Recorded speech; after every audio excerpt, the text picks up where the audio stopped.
Hello and welcome to Happy Foot, Sad Foot, your LAFC gateway drug and the only LAFC podcast that's more wrong than it is right. I'm Travis Helwig. I'm Vince LaRosa. And I'm Darren Miller. Welcome to our double preview episode of LAFC's next two matches. The first, a U.S. Open Cup match versus New Mexico United. Excuse me, I am so sorry. The Lamar Hunt U.S. Open Cup match versus New Mexico United on Wednesday, July 10th at 8 p.m. at BMO Stadium, and their next match versus the Columbus Crew on Saturday, July 13th at 7:30 p.m. also at BMO Stadium, and both are available for free on Apple TV. That is new for U.S. Open Cup. Wow. Which is great. And our live post-game call-in show will begin 10 minutes after the final whistle of both matches at youtube.com/@HappyFootSadFoot. Later in the show, we'll talk to Chris Walker, founder of the Black Diamond Supporter Group, one of the many New Mexico United supporter groups.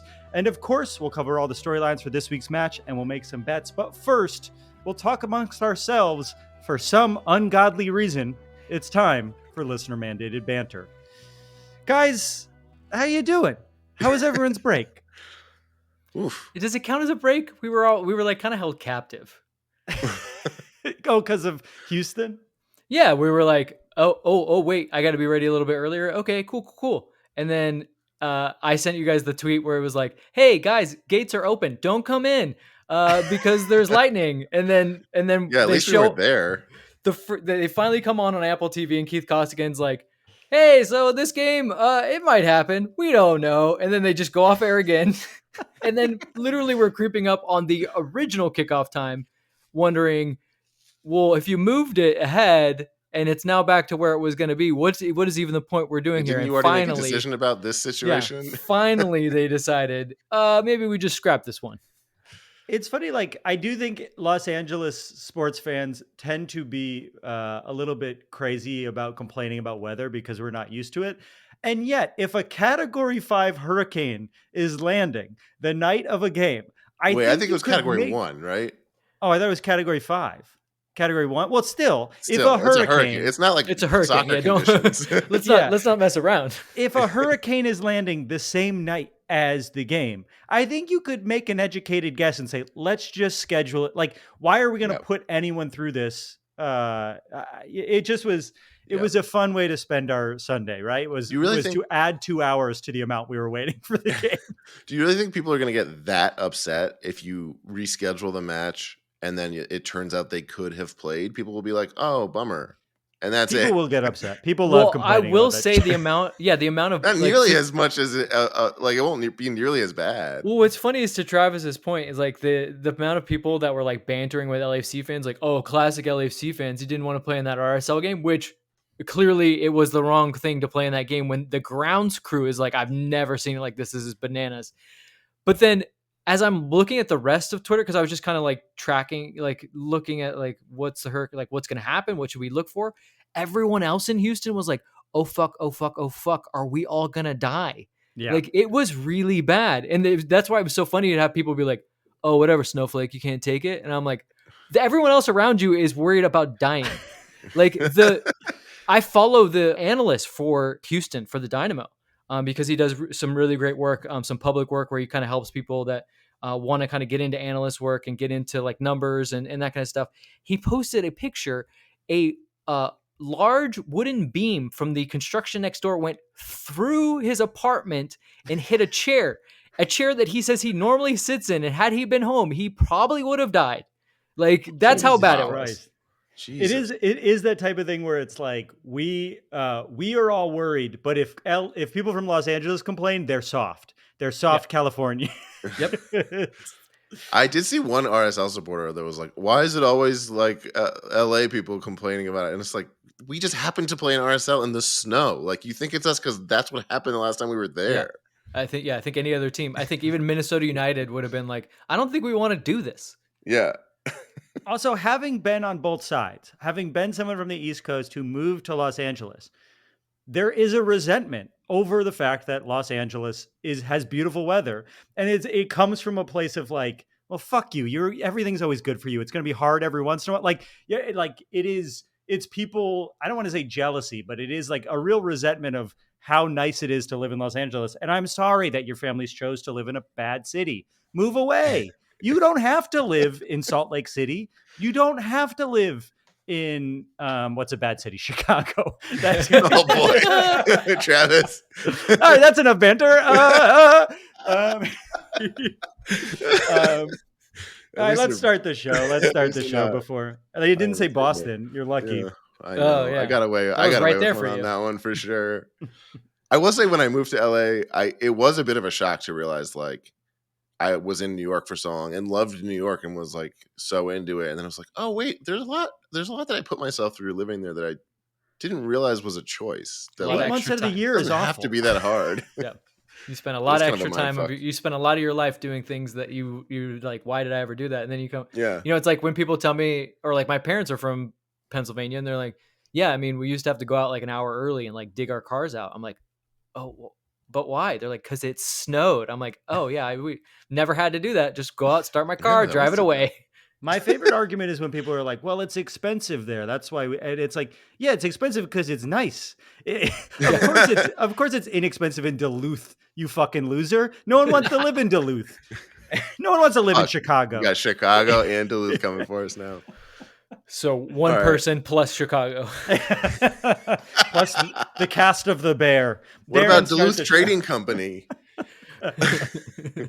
Okay, well, as the more casual LAFC obsessive on this show, I desperately want to keep up with the team, but it's not easy. They've got Wednesday games, they've got Saturday games, they've got MLS games, they've got US Open Cup games, and soon they'll have Leagues Cup games. Well, you know what? I've got my own games too. I've got work games and preschool games and summer camp games and convince your kids to go to bed at bedtime games, and overall, it's just a lot of games. I'm not looking back on any of these to read about stats or roster moves or tactics. I'm just barely surviving. Luckily, my friend Travis, the human LAFC crazy wall, has given up all worldly possessions in service of LAFC fandom, like the Buddha himself, and comes here each week to guide us to the middle way by catching us up on all the most important storylines beneath the surface of LAFC's next matches so we can all enjoy them so much more in a segment we call Storylines.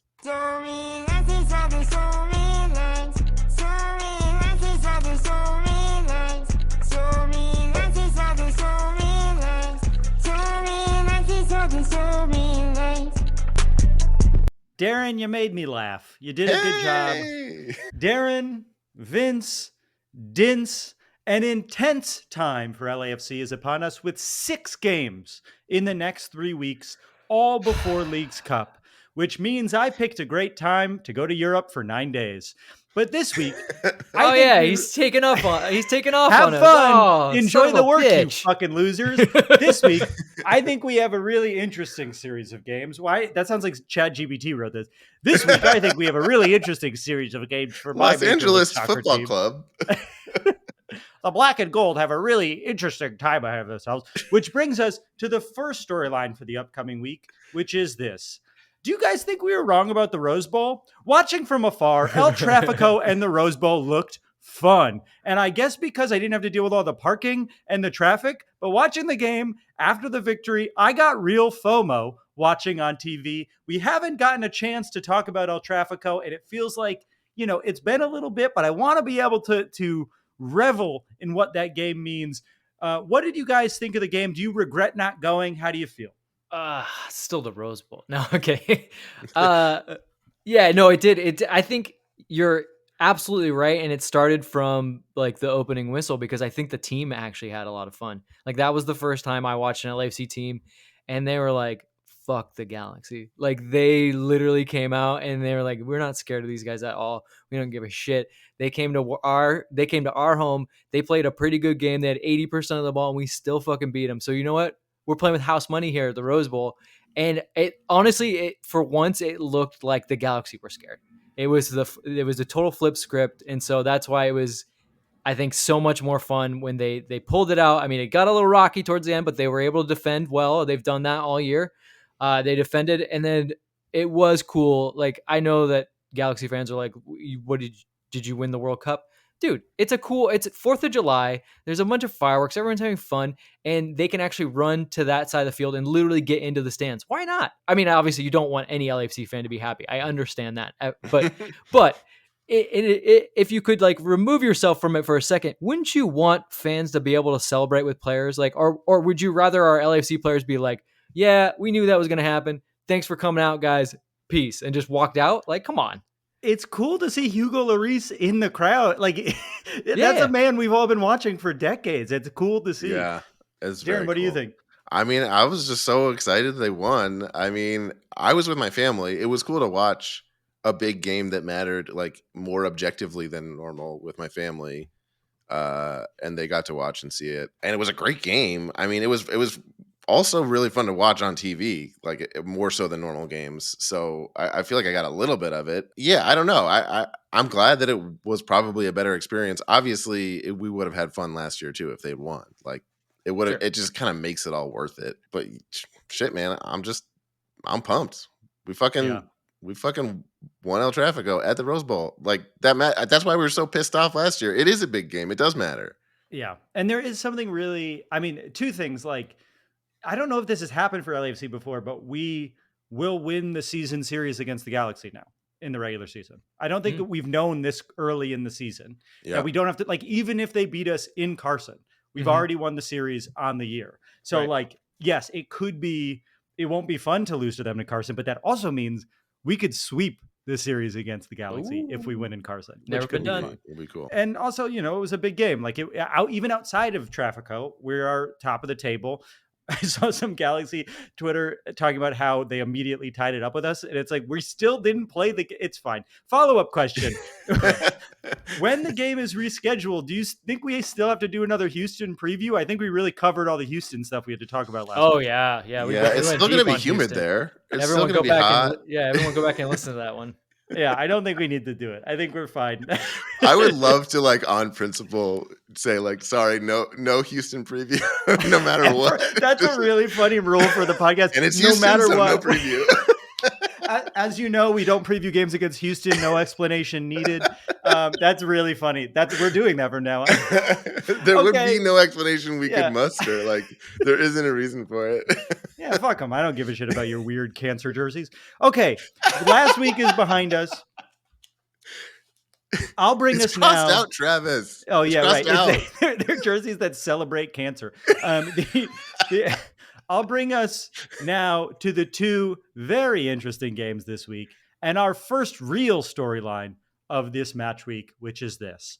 Will we avenge our MLS Cup humiliation? Just a few short months ago, Darren and I boarded a 7 a.m. Spirit Airlines flight to Columbus, Ohio, where we got to watch our team play in the MLS Cup Finals. And by play in the MLS Cup Final, I mean run around a little bit without any real scoring opportunities and make us all question our own existence before forcing us to be depressed for 12 more hours in Columbus, Ohio, a place where all the alcohol had milk in it. And then, of course, we got the novel coronavirus COVID-19. It was truly a nightmare experience for the fans. I can only imagine what it was for the players. That was also our third championship loss of the season last year. It really felt like a gutting moment where we kept coming up short. Darren, what was your finest memory of your time in Ohio? Like a good memory? Yeah, of your time in Ohio.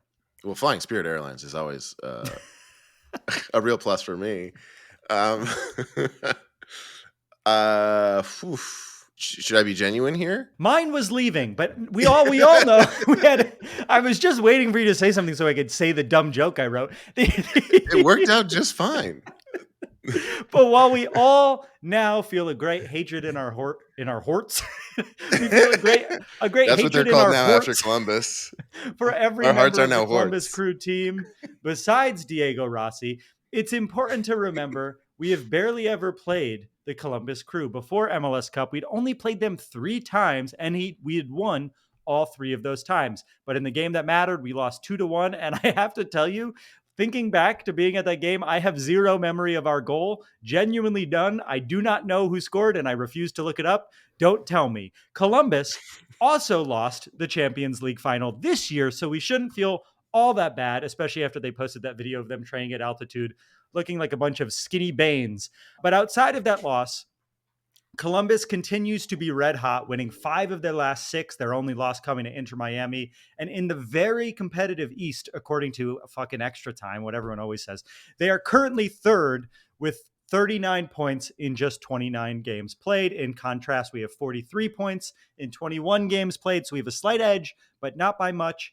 On top of that, we might have a rotated roster with the Open Cup, especially considering that Tillman will be out with yellow card accumulation, I assume, unless that Houston game counts weirdly. I think probably no. Vince shakes his head no. Vince, what should we know about Wilfried Nancy and this Columbus Crew team? What has changed since MLS Cup? How do we match up against them? They really haven't. If anything has changed, they've just gotten better at playing Wilfried Nancy style. So cool. It's going to be, great. It's Thanks. unfortunately going to be probably one of the toughest tests of the season. They had that little stumble that like all MLS clubs have after playing in the CONCACAF Champions Cup, and now they're flying high again. But the one thing is it's here. As Travis has alluded to, no Spirit flights, no horrible food, no horrible drink. And the fact that it's here, like it does, like we know the way LAFC plays here, and they're going to need that little bit of extra push, I think, because of the way that Columbus really tries to control the game. But also, and you didn't ask it in this way, LAFC is much different than the team that played against Columbus, not just in personnel, but in style and the way they go about the game. And I think for those reasons, they definitely match up much better. When you're playing a Columbus team and you're like, all we can do is run past you, and Columbus is like, well, we're all over the field. We've already spread out the field. You guys are screwed.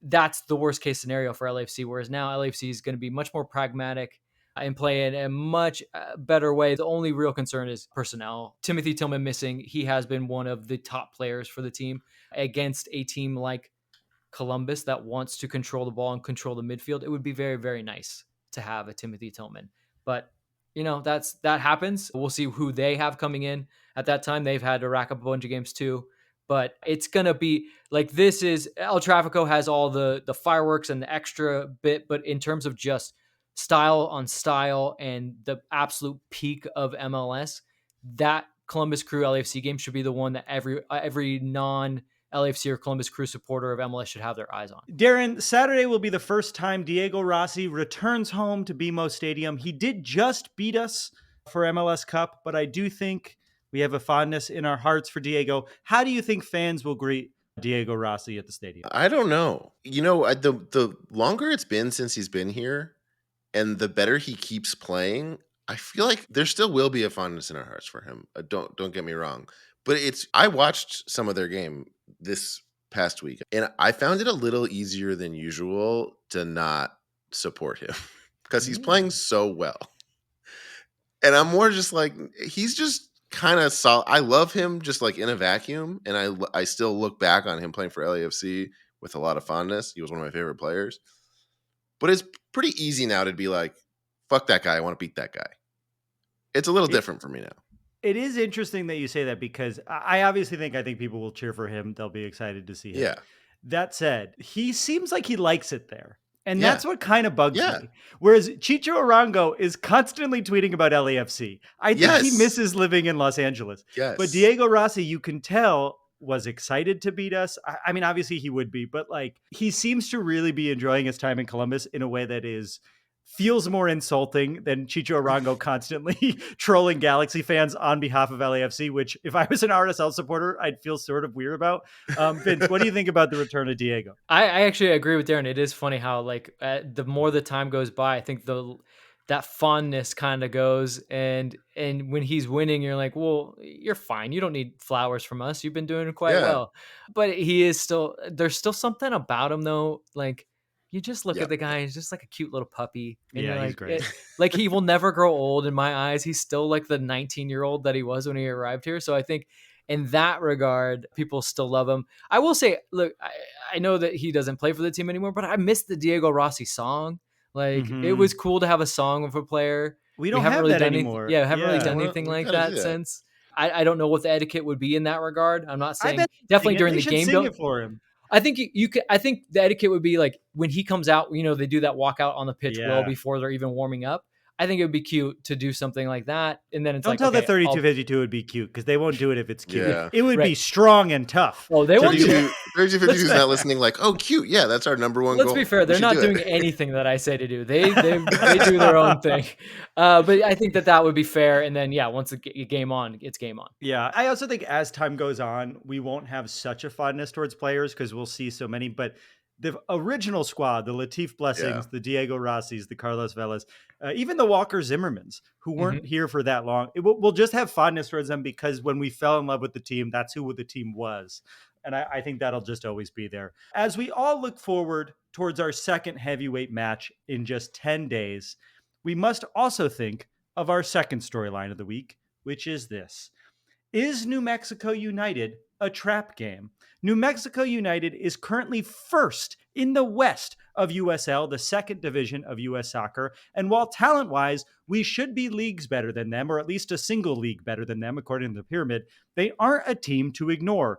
We're going to talk to Chris Walker from the Black Diamond Supporter Group about New Mexico United later in the show, so we'll get more in detail. But especially with this team riding high from that Trafico win and Columbus looming in the distance, I could see LAFC growing a little bit complacent heading into this Open Cup. Like we've said in the past, Lamar Hunt US Open Cup is probably the trophy we care about the least, unless, of course, we win it, and then it's very important.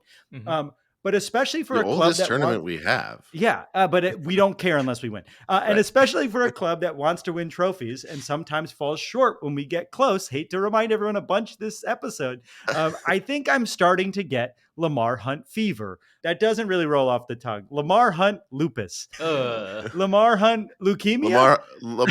They're getting progressively worse. Lamar Hunt's disease. Yeah, Lamar Hunt's disease. Lamar Hunt's. Yeah. Let us know in the comments. Lamar Hunt's lymphoma. Lamar Hunt's attack. Vince, New Mexico is the best team in the Western Conference. How much better do you think we will be than them? And do you think we'll be fine putting in our B squad? Or do you think we need to take this game more seriously than we've taken other Open Cup games? Well, I will say this. We didn't play a game on the weekend, but we learned a lot just from that starting lineup. To your point about rotation, it looks like they were going to rotate against Houston in order to play the best lineup on Wednesday. I don't think you would rotate that far ahead of Columbus. So I'm assuming they are taking this seriously. And you're saying Tommy Angel didn't steal the starting spot from Kai Kamara? No, I don't think he did after Kai's finally found that goal scoring touch. Yeah, because most times when the level between these teams, there is a difference. However, a lot of times MLS teams will rotate to the point where now that level, they come that much closer. And then that's when you start to get into a tricky situation. And like I said, it looks like LAFC ahead of time was like, we're not going to do that. We're in the quarterfinals now. We're going to take this tournament seriously. We are doing pretty well in the league. We obviously would still want to push for Supporter Shield, but we think let's take this one off and let's really win that game. So I think, if anything, we learned from Houston that LAFC is going to take this very seriously. Darren, just as equally important of a question, have you ever been to New Mexico? God damn it. Well, at least you didn't ask me if I've ever been to Columbus. You did bring it up, though. I've never been. I've been in New Mexico twice. I've been to New Mexico twice. It must have really stuck with you that you said no at first, and then the answer was twice. Yeah. I don't know how to explain that. I've been to Santa Fe, and I've been to Albuquerque. Oh. Last time I was in New Mexico, I accidentally ripped the roof off an RV I was driving. I did a solo trip. Oh, I remember that. And I went through a Starbucks drive-through in an RV, which is very stupid. And I ripped the top off and essentially had a convertible RV. And then I had to drive home through the Arizona desert, like in the mountains. And there was a blizzard and it was just snowing into my RV as I was driving. And then when I finally got to the hotel in Flagstaff, I cried for 20 minutes. I remember you texting me about that. I was just being like, I don't know oh no.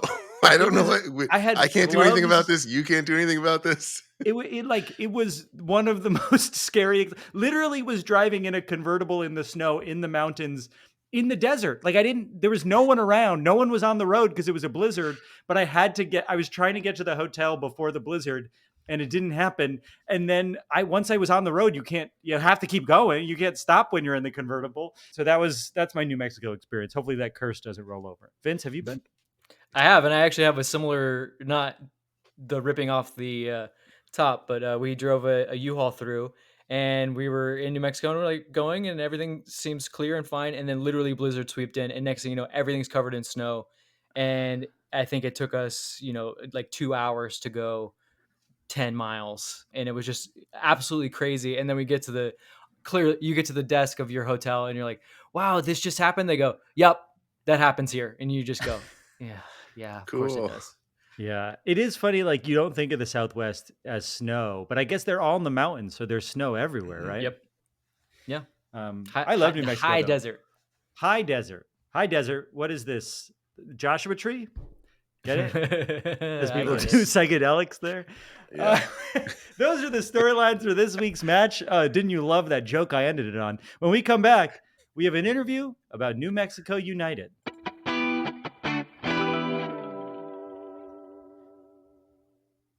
And we're back. He's the founder of the Black Diamond Supporter Group for New Mexico United. Please welcome to the show, Chris Walker. Thank you for being here, Chris. Thanks for having me, guys. Appreciate it. We're excited to have you on. We've had a jam-packed schedule. It's been a little while since we've had a U.S. Open Cup game. We're facing New Mexico United next. I think a lot of our audience has no idea who New Mexico United is. Can you give us a little bit about? We're curious what the where club New is like? Mexico is on the map. Can you None of us explain know that? where New Mexico is.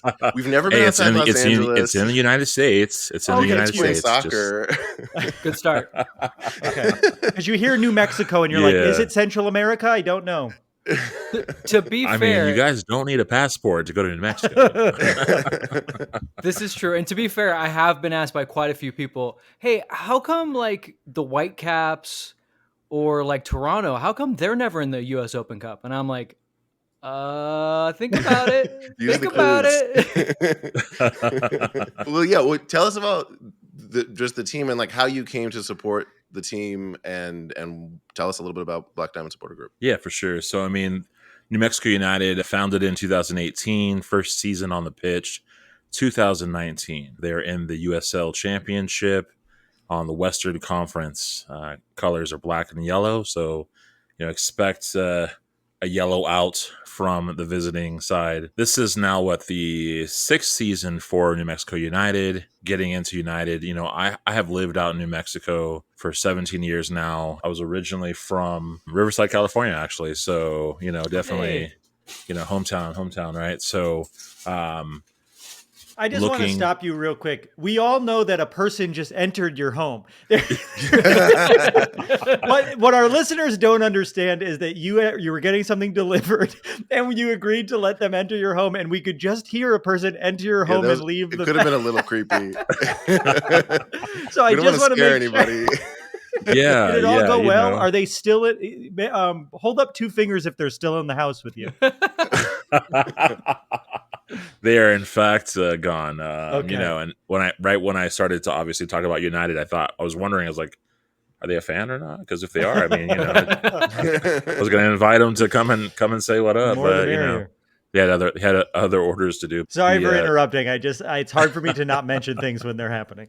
Yeah, Keep the product has dropped. So I was looking for a team to really latch into, because when you move here as transplant and everything is already going, it's kind of hard to really just jump into the current program as far as, hey, I'm going to become an Albuquerque Isotopes fan, or I'm going to become, a New Mexico Lobos fan, especially when you have prior commitments to other teams that you're loyal to. But when it came to soccer, I was like, I don't have a soccer team. It's been a minute since I've really watched soccer prior to this team coming up. And I was like, finally, I can be a day one and really feel like I'm a day one.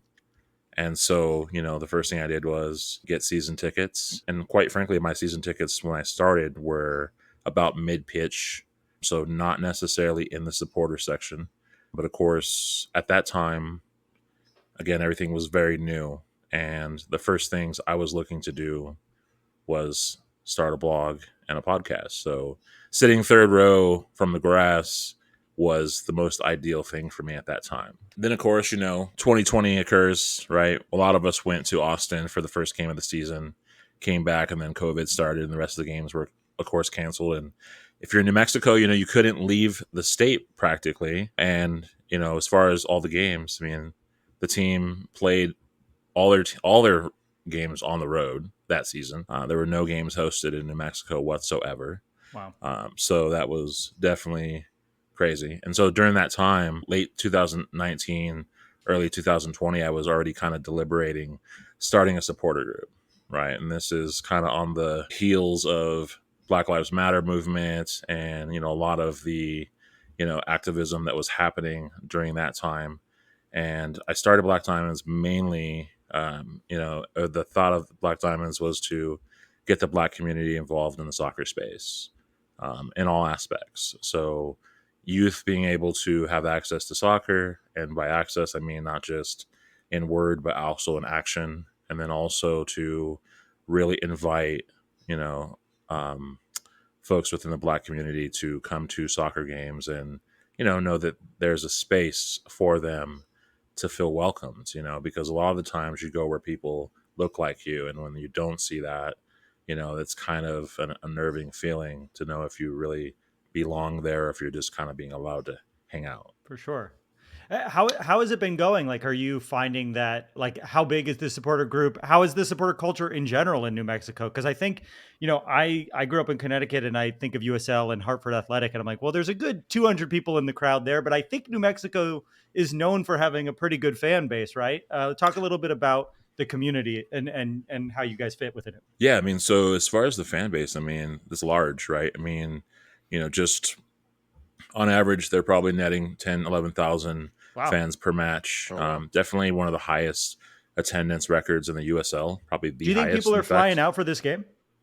Oh, of course. I mean, there Cool. was definitely 180 folks on flight through the team's chartered plane. So that's happening, Oh, or wow. chartered flight rather. And then on top of that, others got flights, others are driving. Some folks are already there. You'll Oh, wow. definitely see at least 250 United fans, if not more.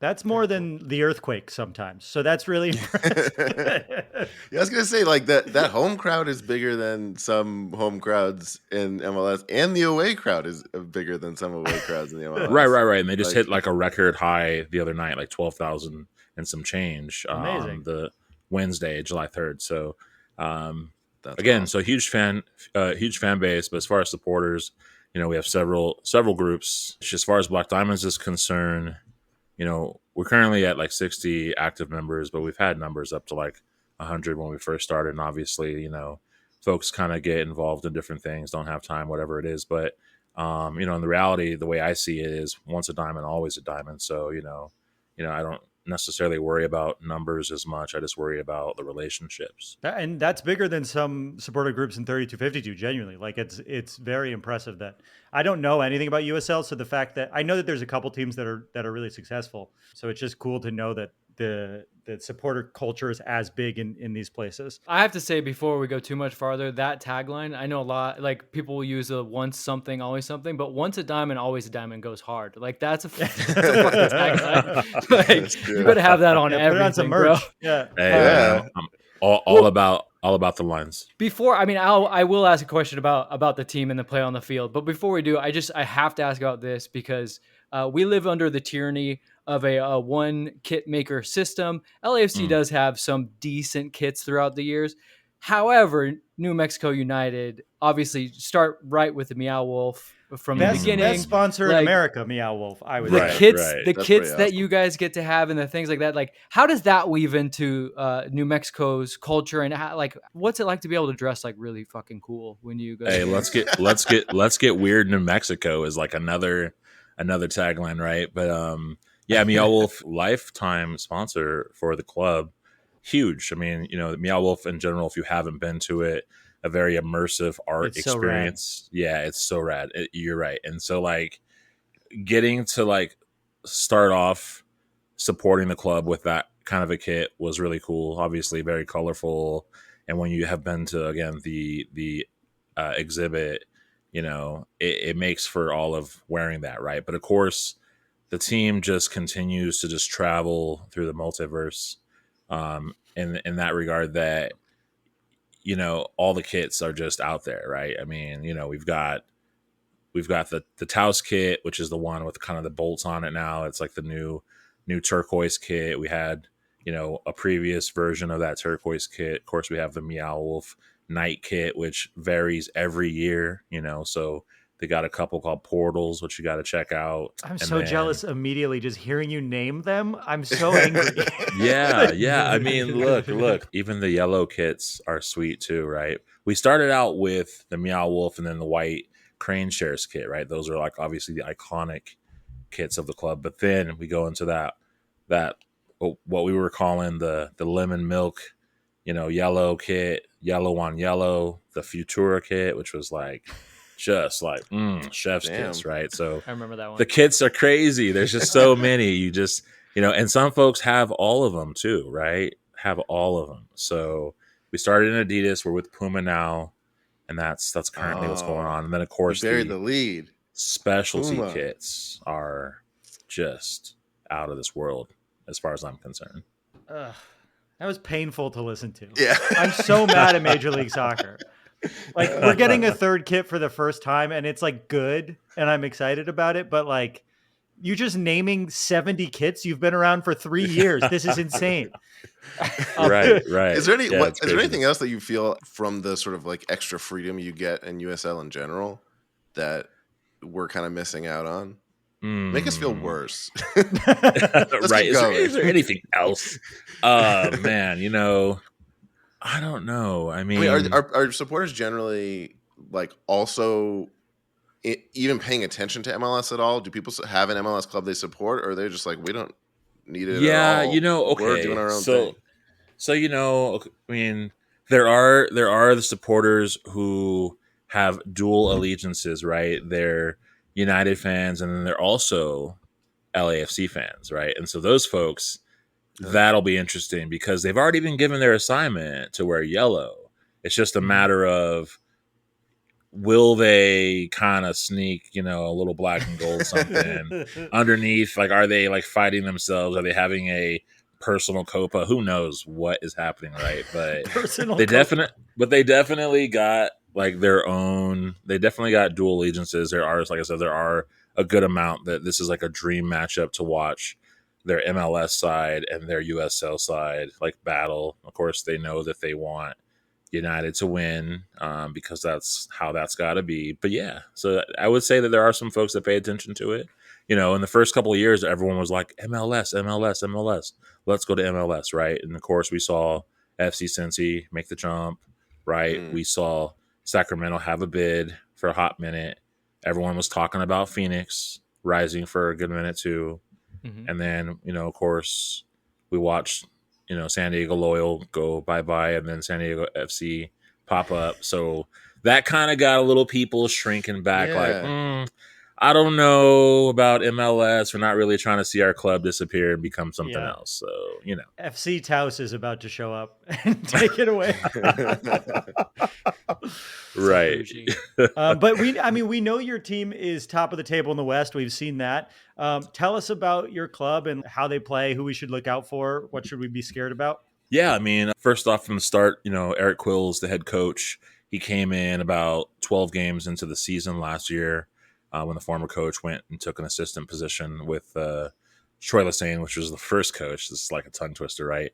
Over at New York Red Bull, which they're both now at DC United. So Quill came in 12 games in the season. Essentially, the play at that time, probably dejected. And then he came in, made them believers, really changed the culture, right? We had a little bit of, former coach Zach Prince's squad. And then, of course, Eric Quill brought in some new guys, that he had liked, that he had, seen. And, it was kind of a blend, right? So then off season, we have a chance to really shake things up. Eric Quill essentially just gets to really change over the roster, bring in guys. There's only one guy on the team right now that has been here since the first year, and that's Daniel Bruce, right? Who's from England, right? And so everyone else is essentially new in that regard. And so as far as how they play, I mean, they like possession, right? They like to have possession. That's a big thing. Eric Quillball is all about that. They do like to obviously build a little bit out of the back. It is much about everyone playing defense together. It's a team thing. So, I mean, you will see the forwards like getting in the action, but then on the flip, the defenders are certainly playing a part in the attack, right? So they're all about two-way style ball. Everyone's involved. And so with that comes this sort of chaos thing, right? The nickname of the team, Kings of Chaos. It's a lifestyle, right? And You're the making me a fan so quickly. right, It's crazy. the This team is a was bad dubbed. decision. Why did we decide that right before the match we're going to bring someone on to make everyone Guys, like the other team? We're rooting for New look. Mexico now. They're Hey, winning. We can go ahead and sign you 3 up right now to Black Diamonds, and I mean, Would you guys love need it. a USL team. I mean, it would work. I think. Well, I It kind of right? feel like we maybe after this match, like we can, like they're I mean, not. you This is the don't have only a time where their USL. conflict is there. I mean, Las Vegas Lights are no longer affiliated to, Yeah. right? And So I mean, those games are technically, depressing. Yeah, they're not right? as cool. Well, they don't have kiddie pools and helicopters flying over their field anymore, so they probably aren't as cool, right? If you get the kiddie pools, I'm in right away. Yeah, that's I'm in the right key. away. We have Yo, one small Amazon pool is going to come in to our your door stadium. tomorrow. No, I guess that is Yeah. a good question though. Like if there's people listening, because Orange County I think is associated with the Galaxy. I don't know if it's official, but that there's a lot of dual fans within that world. If there's people listening that would want to become fans of a USL team, give us the elevator pitch, the 30-second pitch of why New Mexico is the club you should support. Crazy cool kits that are not template. Great. That was enough. Bam. Beautiful More than poem. enough. Say no more. And Anything we'll else make sure before? you get into Meow Wolf.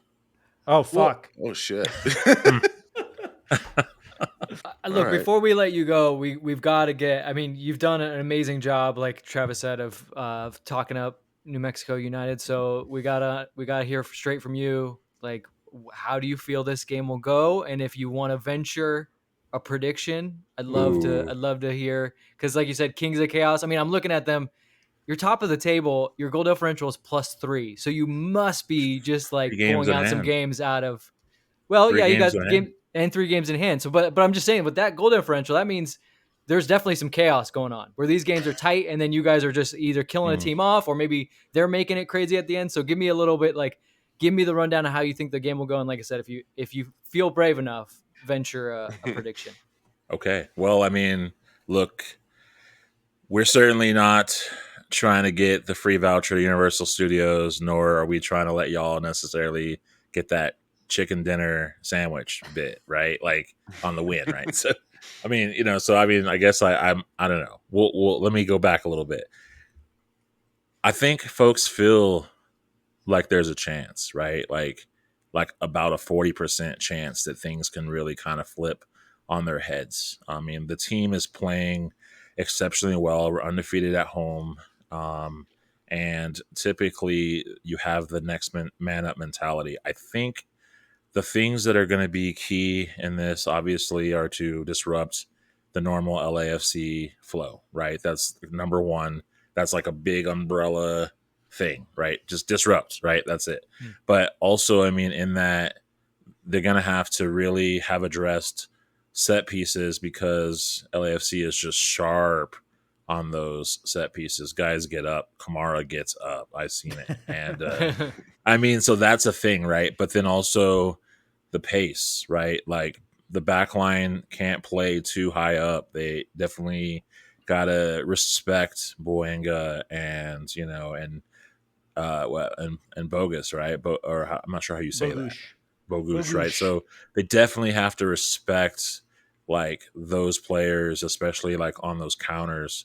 And they really need to be sharp in their passing, because when you just like kind of deliver a sitter, that's not good. Like, you cannot like pass a ball and then it like just kind of starts to taper off before it gets to the man. That's going to spell like danger. And so really, if our guys can kind of address the things that they know are already kind of, they're the elephants in the room, and then really the big thing is just whoever's got the ball, just take a rip, because our guys just, the one thing that as a passionate supporter I can say is I wish that they would take more shots. Like it can't always be about lining up that perfect window where you're like, hey, we got this whole net. You got to just take a rip. So I do hope that guys just feel like, you know what, let's go. Let's go. I don't care if I sky it. I don't care. It just, let's get a good shot at it. And as far as standout players, right? Like I want to give you that too. I mean, I do think obviously we can look at Greg Hurst and Daniel Bruce as like two players that, whether they come off the bench or have started, can definitely make a difference in the game. But other players that you might kind of look at that are kind of like maybe they don't hit the headlines all the time. You can look at the newest player, Abdi Mohammed, who played at Columbus Crew. You can look at Zico Bailey, who played at San Antonio for a hot minute. And you can also look at players like Talon Maples or Chris Gloucester, right? Oh, Chris Gloucester's a throwback name. Just different names. Like I said, at least 10 different players have at least a goal in our squad, right? So I mean that means that anyone is willing to come on and just turn the game on its head. So we need those things to happen. We need to keep LAFC from scoring multiple goals because let's face it, y'all just like slay when it comes to ball. Like it's thank you. Too many of those results were just chaotic, and we all in New Mexico still remember the Minnesota United match we had in the Cup, in the Open Cup, and we're trying to definitely not let goals like that in. So, if we can just catch y'all on a bad day, then again, there it is. So, but the real question to you guys is, just to throw it back to you before I would do a prediction, is like, do you think this one is decided in 90 minutes or added extra time or even goes to PKs? I think that if it is not decided in 90 minutes, that you will be the happier of all of us. I think LAFC, as you said, like if you can catch LAFC a little bit, maybe not on their game, and then you guys come out as a unit and you play your ball, and then you start that belief grows and it grows and it grows, and then LAFC is kind of like, it's just not our night. And if they're not into it, their heads aren't into it. I think it'll be very bad if if I was LAFC, I would not want to be even just a goal up going into like the 80th minute. I would want to make sure that I control the game and kill off the game because it's like it's in your DNA. Like you said, it's the chaos ball. Like there's going to be a crazy 10 to 15 minute spree at the 80th minute if the game is even anywhere in the balance. So I as an LAFC fan, I would hope that it ends in 90 minutes. And I think I agree with everything Vince said. I think there's a real world in which this could surprise LAFC because, this is probably the most important game that New Mexico has been looking at for a while. This isn't the most important game to the team this week, I think, because we're playing Columbus, the team we lost to in the final. And they are going to be very focused on the revenge for Columbus. And I'm worried they might overlook a very good New Mexico team in a cup game. And we've historically rotated our roster for the U.S. Open Cup too, which is another way we could fuck this up. So you've gotten me proper nervous, I would say. Also, I looked at the team's Instagram page and I did see one guy doing a flip, and we have Bouanga who does flips also. So that's another competition that I'm keeping an eye on. This sounds like Spider-Man pointing at Spider-Man. A little bit. This is from the beginning. You were like, we started in 2018. I was like, Yeah, black and yellow. Yeah. At least you say black and yellow. Columbus is calling themselves black and gold. Ooh, okay. Yeah. I mean, there are a lot of similarities, but, got to say, like, quick Easter egg, we wanted y'all to win back in the quarters back in 2019, and we wanted to win too so that we could have saw you in the semi. So this is that situation. All right. Well, thanks so much for being here. Genuinely, like, I'm excited to see this game more so than I was 20 minutes ago. So thank you for coming on. Tell everyone where they can find you, where they can find Black Diamonds, and anything else that you want to plug while you're here. Yeah, so you can find us on Instagram and Twitter as Black Diamonds NM as in New Mexico. You can find our information as blackdiamondsnm.com. And as far as one last thing I'd love to plug, we have this young man out here in New Mexico that his team got invited to play and train with Manchester City academies as well as Tottenham. And we're ultimately trying to level the financial barrier here because it's kind of a hardship for him to ultimately raise money. He's trying everything, doing the team events and even working as a lifeguard during the summertime, but he just has kind of a hill to climb. So we're partnering with Olive New York to create a pretty dank jersey that really will be a way to raise money for this young man to get the rest of his funds to get his air and land package paid for. And so the jersey is going to be called Diamond Like Dreams, and we'll have the link shortly. So definitely follow us on social media. I'm sure the gents here at Happy Foot, Sad Foot will do the thing and reshare it. But if you can support in any way, definitely we would appreciate that. Yeah, and if you have a link before, you probably won't have it tonight. I was gonna say we could put it in the show notes, but we'll get it in show notes at some point as well. Yeah, and we'll share it out when it comes out. Sounds good. Make sure everybody knows about it. That sounds great. If you're listening to this, give the man money. We don't fully know what it is. Go give him money. We said it's going to be a dope. That, yeah. There's jersey involved too. Yeah, it's going to be a cool kit, and so there's already a history, so you can just money, pretty much start to envision what's going to happen. Even if you're cold and you don't care about the cause, and it's just for you, you get a jersey. That's right. Still give them money. If you're struggling to put food on your table, ignore it for a few more days. Give this kid some money. Get a jersey. I mean, look, it's going to have his last name on the back, his number, and his number is 77. Cool. You can't help but feel lucky wearing a 77 anywhere you go. Well, plus, it'll show him that you really support. You send him off one day. That kid takes the pitch, let's say at a Manchester City or a Tottenham, and you still have that jersey. That's huge. Like, come on. It's an investment. It's an investment. You can't lose. Yeah. Now there's a return. I mean, it is technically a limited edition situation, right? Ooh, there you go. Ooh. We love selling products. On the ground floor. You were appealing to good people when you pitched it, and we're like, no, let's get the worst people to still want this. Yes. If you love crypto, then you're gonna love buying this jersey. Yes. Chris, thank you so much for being here. Truly, we're all so excited for the game now. When we come back, we're gonna make some bets. And we're back. Now it's time for a segment called Bet It and Forget It. Bet it and forget it. Every week we end the show with a bet for this week's game. We make an outlandish prediction, something that almost definitely will not happen but could. Each week we all put up $5. If no one hits, the money rolls over to the next week, and eventually by the time someone's weird prediction comes true, they might win a good chunk of change. None of our bets cashed last week, so our bet pool for this week is now $45. I think my bet was that a keeper would get a red card at some point in the week. I didn't even get a second match. Mine was 4-3 LAFC. Just a few goals short, but I think it was at least 7 goals. Yes, that's what it was. At least 7 goals. I have no idea what my bet was. I have a bet this week, and I'm very confident about it. Okay. Oh, okay. And it was inspired by our friend Chris just now. I think the game's going to PKs. We're going beyond 5 PKs. And LAFC wins the game against New Mexico. Oh my God, that's kind of a parlay. parlay. That's a parlay. No, okay, I love it. Go for it. I was going to say, we could say I don't know who wins, and we just say it goes beyond 5 PKs. That's enough to me.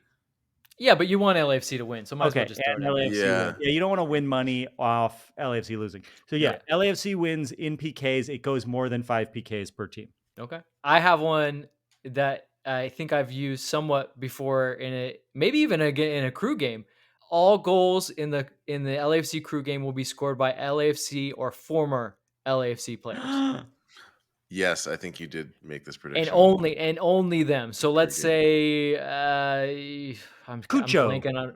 Yeah, if Cucho scores, which he's been scoring a lot, I will lose my bet. Damn. Okay, here's my prediction. Someone who did not start in El Tráfico and does start in the New Mexico game will have a goal or an assist in both matches this week. What? That seems crazier than mine. Yeah, that's a lot of stuff. Someone who didn't start in El Tráfico. Someone who's I'm just using that as a benchmark for not a normal starter will start. But they'll have a goal and an assist in both games? No, a goal or an assist. Oh, okay. That's a little bit, but still it's a lot.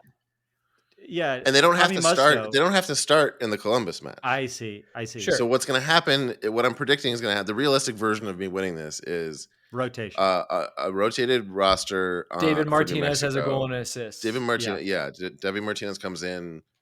I think he comes in the 80th minute in Columbus and has an assist or something. And gets a red card and immediately doesn't play again for 2 months. Yeah. Well, we shall see. That's our show. Our theme music is done by the incredible team. See what I did there? Changed it up to keep you watching. Of James Valentine, Nate Walcott, and Louis Palmer. You can subscribe to our YouTube at youtube.com/@happyfootsadfoot. If you enjoy the show, tell a friend. It's just nice to tell a friend about the show. They might like it. And also, after you tell a friend, if you don't already, consider giving us $5 at patreon.com/happyfootsadfoot. It goes a long way to keep the show going. I got to Venmo these guys what we made on the Patreon this week. Felt great. It's like, remember, that was nice. We make a little bit of money every once in a while. And now, and you know, if you want to give us a little bit more money, check out happyfootsadfootpod.com for some merch. We're trying to make bumper stickers, but they want us to make 2,000 or something of them. So I don't know. We'll figure that out. We had a really funny idea for a bumper sticker, but you guys got to buy a lot of them if we're going to make them. Wow, it's not that good of an 2,000. idea.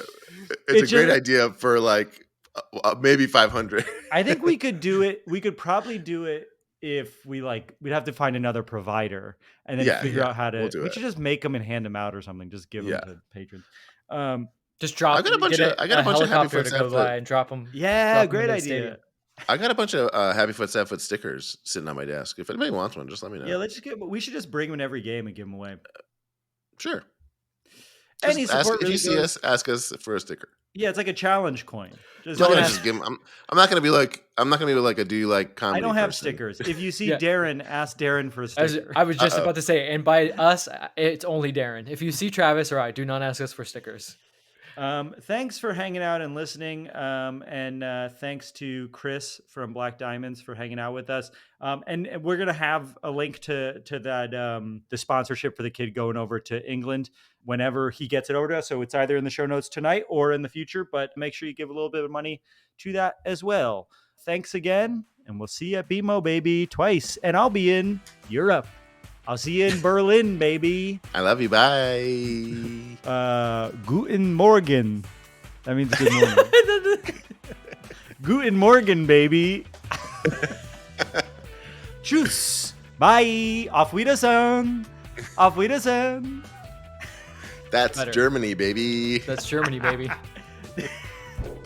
Yes, when someone does something fascist, you go, that's Germany, baby. Vince, I believe you have a new catchphrase to send us away on. Oh, people really like the Girth Master. Oh yeah, Girth Master. We didn't even bring up Girth Master. That's Girth, baby. You brought it back, Girth. That's Girth, baby. No, it was Party on Girth. It was a nod to Wayne's World. Oh, that's right. But people really like it. They also changed it a little bit. Some people were saying Girth Monster, which I've heard Girth is, Monster. I've heard is something, but it's not me. You just nervously took a sip. We've been saying goodbye for a while now. Goodbye, Girth Monster. I love you, Girth Monster. No, I like Girth Master too much to turn it into Girth Monster. One man's Girth Master is another man's Girth Monster. You know, who knows how loose the holes are. Bye.